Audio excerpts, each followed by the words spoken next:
બોલીએ સદગુરુ મહારાજની જય.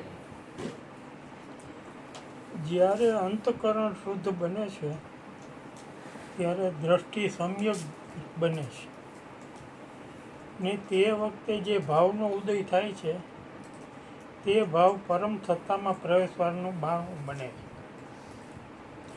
જેનું અંતકરણ શુદ્ધ નથી ને દ્રષ્ટિમાં સમ્યકત્વ નથી તે સત્યથી દૂર છે.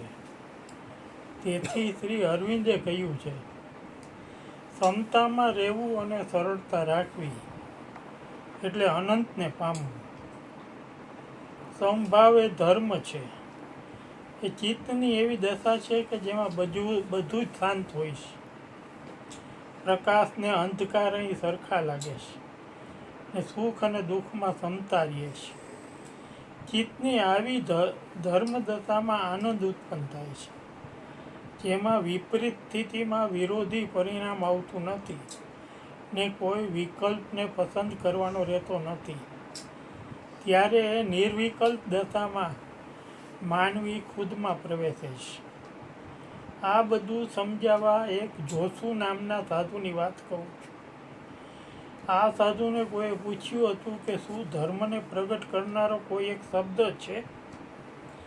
જોશુએ જવાબ આપ્યો, પૂછશો તો બે થઈ જશે.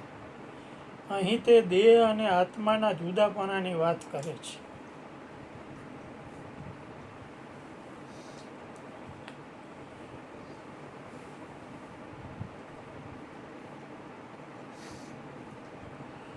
પણ જિજ્ઞાસુને માટે જવાબ છે કે એક શબ્દ છે તે હા.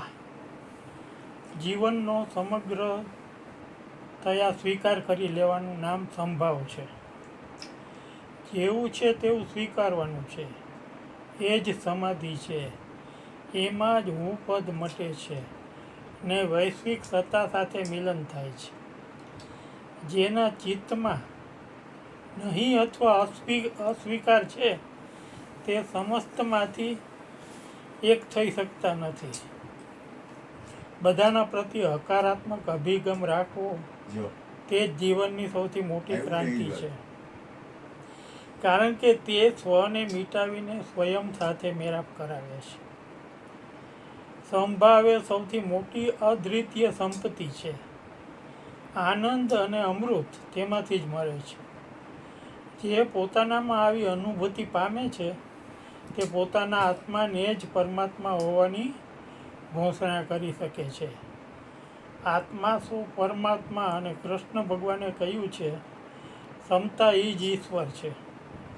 બોલીએ સદગુરુ મહારાજની જય.